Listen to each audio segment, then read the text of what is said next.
I am Big Sherb. Yeah. What's going on, everyone? So this is episode 121, and this is called Westbrook's Birthday Wish. If you don't know, there's trouble in Houston. Houston, we do have a problem, and that is... You've been waiting all week to say that. Word. Yeah, but pretty much. He was giddy. Pretty much. But it seems to be you got two tandem MVPs, and they're really not feeling each other right now. Or they're not feeling, not so much each other, but the direction that the organization is going in. But, Joe, are you surprised? So, I am a little surprised. We're going to talk about that a little bit, but I am a little bit surprised because of the friendship that they have, right? I thought it would have worked because for your friends, you kind of put your ego aside, right? And you got two guys who are former MVPs who can possibly win a championship if they just dial their game back, right? Sometimes less is more, right? So, but neither of them want to do that. While Russ had a good season, averaging 27-7. I mean, he had a quadricep injury. He had COVID coming back into the bubble, but we'll touch on that a little bit before. Before we do that, though, I want to talk about Bruce Arians and Tom Brady because it definitely seemed to be beef. Must we sit here and talk about this false goal? Yes, because he's still in the game. He's still in the game, man. If the man retires, we'll stop talking about it. I mean, probably not because we're going to compare like other quarterbacks. I ain't comparing nothing to Tom Brady. He ain't no Daniel Jones, right? we really got that win, though. The Giants did get the win. You see, we got that win. Get the win, though. I don't even want to hear about the Eagles' stats and what made it possible. I don't want to talk about it, Sherman. I got to look at that stat sheet from that game. I'm telling you, he played bad. Nah, I don't want to talk about Carson Wentz played that garbage. That's an irrelevant point. Play that garbage. He's been playing that garbage all year. What was Daniel Jones' numbers, though? That's what I want to see. I didn't watch that game. There was no need for me to watch that game. We should have went to Buffalo Wild Wings. True. That's what we need to do. Yeah, we should have celebrated. Why are we even here? No, because we have something to do. I mean, it's the middle of the season. Why are we celebrating? We have something to do. That's why we're here. But I'm always going to celebrate a big blue win. I bet you will. Because I have to. I have to take them all as I can. But, so Bruce Arians seems to be, and he's a stark contrast from Bill Belichick, right? Because everything that Bruce Arians does, it's less out in the media. Where, like, Belichick, he kept it in-house. Low-key. You know what I'm saying? And I'm pretty sure your head coach, your star quarterback is going to take from that, right? He's going to kind of adopt that same mindset. Right now, Brady ain't too hot on Arians. Well, right? Brady was never low-key. Like, Belichick was low-key, but... I think Brady was low-key. You don't think so? Brady was not no goddamn Brady. What the hell you been watching? Brady wasn't throwing people under the bus like that. I mean, he wouldn't go to the front office and be like, "Yo, pay my wide receivers." But no, he would go to the front office and say, "Yo, get this goddamn quarterback out of here. I'm still the quarterback." That's why things in I San get Francisco that, now. but listen, when you win as much titles as you have, you get the benefit of the doubt. I don't care if you're on your last leg. People that don't even know what a quarterback is know who Tom Brady is. Right. That's how you know he's not low-key. That's true from those UGG commercials. Hey. My mom be watching football like, yeah, they're going to go get a rebound, right, with Tom Brady. Like, that's how high-key Tom Brady is. She don't know what the touchdown is, but she knows who Tom Brady is. Dang. There you go. Okay. You telling me he's a transcendent player? Don't tell that. Look at Sherman. I'm saying he's loud. Look at Big... Oh. I mean, I hear you. For no reason. Transcendent. Get the fuck Come out on, man. He's the greatest quarterback of all time. Shut the hell up. He's not no goddamn... Who the greatest quarterback of all time? Dan Marino? Ain't him. It's not him. Ain't him. Dan Marino? Peyton Manning? Listen. I think the greatest quarterback of all time plays right now for the Green Bay Packers. Of all time. No. Of all time. He has the numbers. But see, this is where I hate it because he don't have the rings. And furthermore, the reason he don't have things, like I keep saying over and over again, the front office is just sabotaging him. Yes. Week 8 trade deadline passed and came and went, and they didn't give him any weapons. Nothing. Any weapons. Not even try to go after Antonio Brown, right? Well, Antonio Brown wasn't going to go there. Well, no, that's the thing. It's like if you want to win it, people forget. Packers was in the NFC Championship game last year. They were 13-3, and then they drafted his successor. That was ultimate disrespect. But look what happened. They got destroyed in San Francisco. And they said, you know what? We got to shut it down. Yeah. We're gonna start the steps to shutting down Aaron Rodgers and get him out of here. But Yeah, why? just because you made it to the though? playoffs doesn't mean like you had everything you needed. No, but he went to the NFC Championship game, and then people was writing off Rodgers. I know we're getting off the topic a little bit. People was writing off Rodgers, but you went 13-3. Hey, listen, like the Jets wish they had that problem now. Listen, the Minnesota Vikings went 15-1 in '98. I think it was '98. I hear you. And they lost. I hear you. To Atlanta. I hear you. But what I'm saying is, with Rodgers, you always have a chance to win a Super Bowl because he literally can put the team on his back. But honestly, from that perspective, the coaches could have seen something that we didn't. True. It could have been like, he may have gone 13-3 this season, but if you look at the stats, if you look at the numbers, this may be the last time he does that. And it's time to start preparing for the next season. Right. But are you really going to bet against Aaron Rodgers, really? That's Do you what see I'm what he's saying. doing this year? No, but that's the problem. If you're in the career, if you're on the field, you don't get to just be like, he's doing great now, let's just hope it keeps happening. You have to prepare for the day that he doesn't. But he's 36. He's still got time, 4 years. Yeah, he got like 4 years of great football Yeah, left. but that's just 4 years. In those 4 years, you can start building his successor. I mean, listen, lightning can't strike 3 times. And it can strike twice. Just in case he gets an injury he can't recover from, because that's just 4 years. Yeah. His successor's already there. I get that, but you know how you protect Aaron Rodgers? You get him a good O-line, and you get him guys, you get him weapons that allow him to get the ball out his hands quickly. I've seen quarterbacks with a good O-line still get injured. Yeah. It's not foolproof. Listen, it's better. And a good coach is going to be prepared. And now, as we speak about good coaches, a lot of people don't think Bruce Arians is coaching this Tampa Bay Bucs team well right now. Which I agree. That's why they're saying, he's leaving Brady out to dry. No. I told Cheyenne when you wasn't here that time. Shit. My bad, bro. I had to say talking behind your back. Everything's all good. Everything on camera. It's all good. But I was telling her, BA ain't going to hold his tongue for nobody. You understand? Yeah. If you play like shit, you play like shit. But this is what I want to say with that, right? BA and Tom Brady fundamentally have 2 different styles of spreading the field. Brady's methodical. He likes check downs. He likes dink and dunks, right? Especially at the age of, he's 42, 43. He's 43. He doesn't have the strength in his arm to keep going downfield. Bruce Arians last year had Jameis Winston, 30 for 30, right? Yep. Who all willy-nilly listen. What was their record last year? It was like 7-9. 9. Mm-hmm. 7-9. The Bucs were last year. Which isn't okay. No, it's a losing record. It's less than 50%. Yeah. But the problem is that you go from Jameis Winston to Tom Brady. Bruce Arians like big arm quarterbacks, right? Jameis Winston was great for that. But the problem is it wasn't enough, so he went in free agency, right?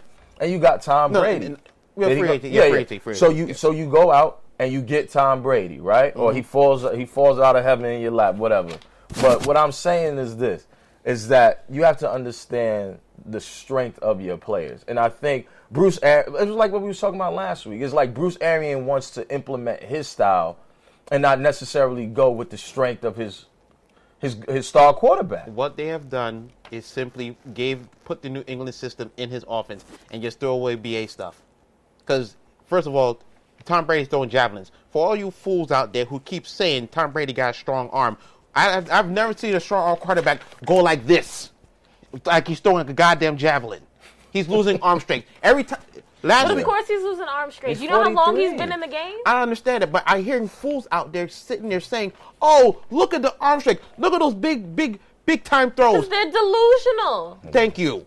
Yeah, thank you. Listen, I agree. He's throwing. They want to believe he's still who he was when he got. But Brady was never really a strong quarterback like that. I'll give him. But he definitely isn't now. Wait, I'll give him credit for this. He had a strong arm when he first came out. He was spry, 22, and he was throwing deep. Listen, most of them do. Listen, when you're throwing the moss, you got to have a strong arm. Shoot, I got a strong arm. I'm 24. Damn. I get that. Oof. I get that, man. I mean, the thing is just. I don't like the way Bruce. Because right now Tampa Bay. I don't know. They won. They won. So they're 7-3, right? Mm-hmm. You're not bad. You already have won as much games as you did last year with Jameis Winston, right? So my thing is, and I know Brady is a competitor, so it's a way to rile him up. The same way like drafting Jordan Love kind of riled up Aaron Rodgers and got Aaron Rodgers playing pretty well this season, right? My thing is that you got to let Brady be him because he won Super Bowls. Right now, you see, like, the question is always like, yo, who needed who more, Belichick or Brady? Right now, it seems like Belichick needed Brady more than Brady needed Belichick. And with Bruce Arians, who's the head coach of the Tampa Bay Buccaneers, Brady's not even playing his style of football, and the Buccaneers are sitting at 7-3. They changed, like I said before, they changed the system to fit Tom Brady. They brought, obviously, they brought all that New England stuff down there and said, listen, check it down, quick passes. Let's keep it simple. And the amount of weapons he has is ridiculous. But against their kryptonite, the New Orleans Saints, Marshawn Lattimore had Mike Evans' ass on lockdown. Yeah. So, and it can happen again. Yeah. It's happened 3 times already. It can happen again in the playoffs if they meet. So you heard what Arians said about Brady, though. Arians what was said? Like, what did they say about the boy Prince? Was like, yo, Mike Evans was open a bunch of time, and then the one time he was talking about was a third down play. Brady tried to force feed Antonio. They should have gave it to Antonio, but instead he gave it to Gronk. Now I get it, that's your tight end, you're more comfortable. But Bruce Arians seems like you're on a whole new team. Yeah. I mean, I hear you, but this is Bruce Arians' criticism of Brady, and I think it's kind of unfair. It's not unfair. You gonna go out there. He making the game plan. You got to execute the game plan. Yeah. If you can't execute the game plan, some of it's on the coach, some of it's on the player. I agree. Honestly, Bruce Arians is a seasoned coach. He knows what he's looking at. And honestly, if he says Brady threw a poor throw, Brady threw a poor throw. No, I get that. I get that. I'm not saying Brady's we can't boil it down to, but like Brady, he's the GOAT and he got a strong arm. That's true. And he's working with a different plan. Yeah. And he would have made it if he and the Bucs need to do that. No. Yeah. Like Brady had a poor throw. Yeah, he did. He's throwing javelins. I'm not making excuses for him. I just think he's playing the wrong sport. No, he's not. No, he's not. I mean, I'm not making excuses for Brady. What I'm saying is I think Arians is a little bit harsh, especially when your team is sitting at 7-3, when all you won was 7 games last year. I'd be harsh if I was him too. It's coaching. I get it. You're a coach. I get it. But the moment you get soft, your players get soft. Yeah, I get it. Period. Well, let's talk about the next thing. All right. So javelins, people, and for all you goddamn big-time TV people out there who keep saying he has a strong arm, what was the javelin he was throwing against New Orleans last week? What was the javelins he was throwing against New Orleans last week? He was throwing mad javelins. Where's the ball? He's throwing javelins. He's throwing like this. Ball got him swirling in the air like a damn duck. Stupid, man. He threw 3 picks. No touchdowns. He's trying to deceive you from the weakness. He ain't deceiving shit. To see if he was throwing straight. There's kryptonite in there, baby. Don't worry. I hear that. They're going to find him again. So I want to talk about something that the Rooney Rule just basically, they kind of updated the Rooney Rule. So the Rooney Rule is basically, organizations have to at least interview one candidate, minority candidate. They changed it recently to 2 minority candidates for head coaching positions or top coordinator positions and 1 top executive position. This is a way to kind of diversify the NFL. Obviously, the NFL is comprised of 75% black males. So it's kind of ridiculous when you look on the sidelines that they don't have men from the game from yesteryears kind of coaching, right? You would think all right, who's best to show me better than the guy who did it before me, right? But you also have to call in the question, are these guys, trying to be interviewed? So that's the thing, too. Obviously, we look at Kansas City. Offensive. Yeah, listen. He got that offense playing at a high level. He's definitely supposed to be a head coach next year. He should be coach. No, he should be. He should be a coach in Houston, period. Point blank. Oh, yes. Period. But right now, Romeo Crennel is the interim head coach for the Houston Texans. Texas is currently sitting at 2-6, so that's not working. 2-7. They lost today. Yeah, goddamn. All right. Well, we need to get. Well, to be fair, Romeo Crennel is also 73 years old. But you know who didn't lose today? Are you kidding me with this Danny Dimes? Oh my goodness! Here we go with this. And you know what's so sad? They're a game out of first place. That's the mind-boggling thing about this whole damn thing. NFC leads, baby. That's how the Giants work? NFC leads, oh, my God. This is so bad. That's how we work. They come in wild card and they win a Super Bowl. So add into the playoffs. Nobody thought they would be up there. I'm sorry. I see the look on your face, man. If that was that would complete 2020. If the Giants was to win the division, COVID season, baby, and Giants win the Super Bowl, that's 2020 in a nutshell. COVID season, baby. It's possible. Yo, this shit is possible. It would be crazy. You never know. Danny Dimes may just have a little change in his pocket. That's how the Giants do it. Let's get back on topic. We're sorry. Okay, so, and then obviously we also have Leslie Frazier from Buffalo, who's the defensive coordinator for the Buffalo Bills, who should got Buffalo playing some stout defense this year. Who should also be a head coaching candidate for the following season. So basically what happens is that NFL organizations, owners are incentivized to basically groom these minority coordinators or executives, right? And they get a third-round draft pick. So let's say if Eric gets hired next year, right, by the Houston Texans, right? What happens is then Kansas City will get a third-round draft pick, right? And then if let's say if they have a minority executive and Eric goes to the Houston Texans, they would get two third-round draft picks. So how do you guys feel about it? I mean, I appreciate the incentive to get more, black people in these top coaching positions. Because obviously we see it working with Brian Flores, right? Of course. I know the Chargers aren't doing too well right now. They're sitting at 2-6, but that's okay. They're snake bitten. Yeah. That's all. But how do you guys feel about it? Honestly, this is something that most jobs already do. The only difference this is in the press. Yeah. Because it's such a big position. Yeah. But like any job you apply for, from retail to corporate, this is something that's already done. You're required to interview minority applicants. Yeah. It's a requirement. Because you need to look like you're not racist. Yeah. Period. Yeah. And this has been going on for the league for years. Like, Mac, there's been a lot of coaches who've been passed over for coaches that have done nothing or next to nothing or been special team coaches in the slightest. Eric Bieniemy, to me, I thought after the Super Bowl was going to get a job for sure. And then Matt Rule gets a job in Carolina. Where the hell did that come from? Joe Judge. We are looking at Matt. Don't forget Matt Patricia. Matt Patricia sitting there failing mediocre still. As fuck. Even though they won today, they're still mediocre at best. Yeah. But this thing's been going on for years since I was a kid. Yeah. Watch it. Black head coach being passed on. Lovie Smith, who finally got the Chicago Bears to a Super Bowl. Tony Dungy, they got to the Super Bowl. Man. They got their teams to. So it can be done. Why? We all know why. Yeah. It's an elephant. Well, there's a lot of nepotism and. Come on. At the end of the day, it should just boil down to who's the best person for the job. But it's just like how long it took for the black quarterback to get on. And you see they busting on the scene like now ain't look. nothing else. But there's nothing to be afraid about. You're supposed to break bread with everybody. That's how I always feel. I mean, you should. You should be able to break bread. It doesn't matter. It shouldn't matter about white, black, green, whatever. If you can coach. If I own a football team, the people I want running that team are the people that are best to run that team. Right. It doesn't matter the color of your skin. I want to know that you have the skill set to take me to a championship. That's all I want to know. Mm-hmm. Yeah, no, you're right. I mean, and I get that, man. And if you're passing on quality coaches simply because of the color of their skin, you don't deserve to be in the game. But you know what I think a little bit it has to do, like, right, so it dealt with like black quarterbacks first, right? It's just like do they have the intelligence to read defenses? Like, we know they're athletic.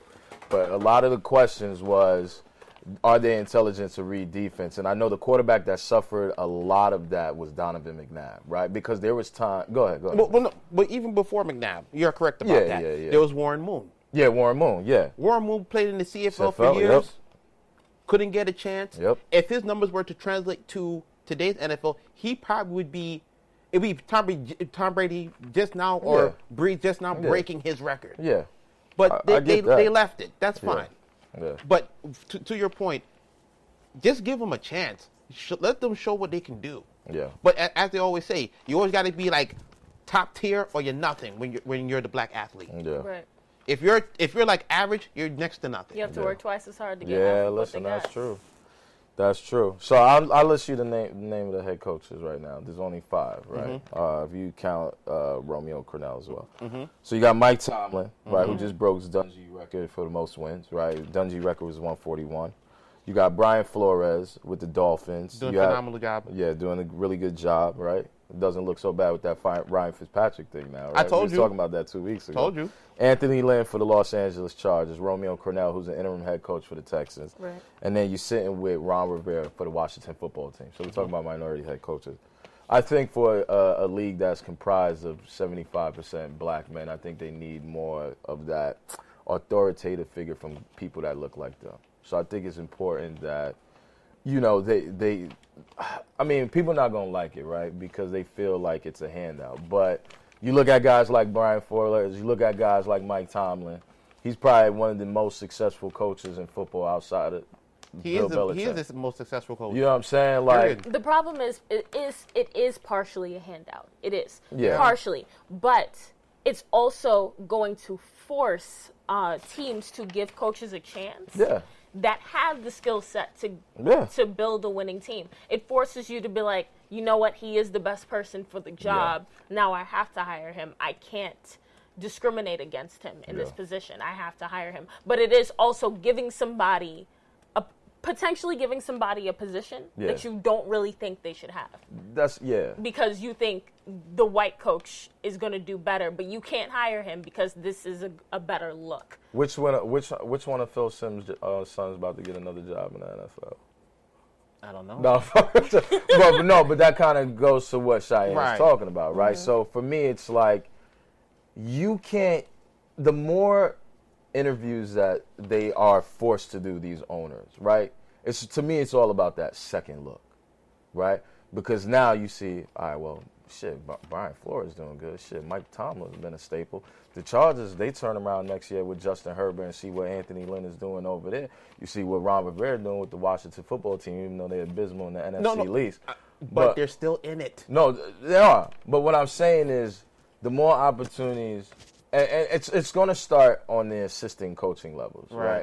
And then they become the top OCs, the top DCs, and once they, you know, get out of those positional coaching positions. But listen, I think the rule, I'm fine with the rule. I wish we didn't need the rule, but it's to a point that it's so disrespectful that there needs to be something implemented. You know what I mean? It's sad. Yeah. And owners got to do a better job of just not making it seem like it's just off the checklist. Like, I have to interview this person. Like, listen, there's quality guys, and give them a shot. Yeah, you know what I'm saying. So give them a shot. So I'm definitely cool with that. But the next thing I want to talk about, and that's what the episode is about. What does Westbrook want for his birthday? If you all know, I'm a huge Westbrook guy, right? You know, listen, I love him, but these past 3 seasons, especially when he was in OKC and his 3 exits in the first round, wasn't too happy with that. Obviously, I had to look back and take a look at Russell Westbrook and be like, what were you really about? Right? So my thing is now, he got traded, right, for Chris Paul. They gave up 4 first-round picks, right? Mm-hmm. 2024, 25, 21, and 2026, right?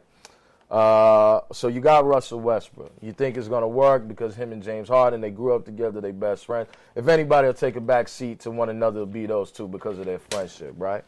A season later, a COVID NBA season later, Russell Westbrook is asking out of Houston Rockets. No longer want to play with his friends now. I feel like that has something to do a little bit with Daryl Morey's departure. I also feel like it has a lot to do with Mike D'Antoni not being there and Stephen Silas being picked up. Now, Stephen Silas has been an assistant head coach in the NBA for 22 years, right? Mm-hmm. So he has a longevity in the league, right? But when you have a guy like James Harden, especially when you add a piece like Russell Westbrook, I feel like it's all about winning the championship, right? Like they were number 4 in the West last year, which ain't really bad if you think about the teams that's in the West. It's not really bad. You have a puncher's chance to go and win a title, but it's not working.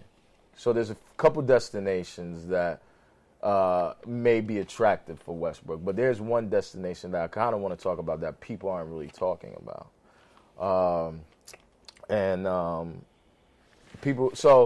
People actually have like the top tier destinations are Knicks, Hornets, Orlando. These are teams that need some type of star power. Westbrook just turned 32 years old. I know he had quite a few knee surgeries, suffering from a quad hand.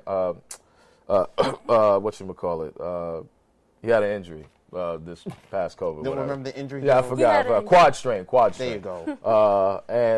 So obviously, he's getting a little older, right? Right. And 32, in basketball. Not everybody LeBron James, so they're not going to have that longevity, right? My thing is, where do you feel like is the best fit for Russell Westbrook? And is he about winning a championship, or is he just about averaging another triple-double for another 3 seasons before he retires? Joe, we've been doing this show for a while, man. I know. And I've argued about Westbrook for so much. And I tried to tell you. Yeah. Over and over again. Hustle Westbrook. That's why they call me Ghetto Negro Donis. Who calls you that? I don't know, man. but as Joe knows, I've been able to predict these things. I feel you. Why did it even happen? It's crazy. Before it happened. He does do it. He did. Was one time you said the Wizards wasn't going to win, go to the playoffs, and me and Q was like, nah, they got John Wall and Bradley Beal. And we was like, oh, they didn't make the playoffs. And John Wall was building that wall with all that money. Yeah. Oh, listen. So that's actually another trade destination that they're talking about, but I think that swap is ridiculous. What trade? So they're talking about, because obviously he has an albatross contract, right? Russell Westbrook, who's another point guard that has an albatross contract. Okay, but wait. Who are they talking about? John Wall. The trade? The trade. Wait, the swap. The swap. It would be a swap. Swap Wall for Westbrook? Yeah. Ooh. To me, it doesn't make sense. Why? Because Wall is a true point guard.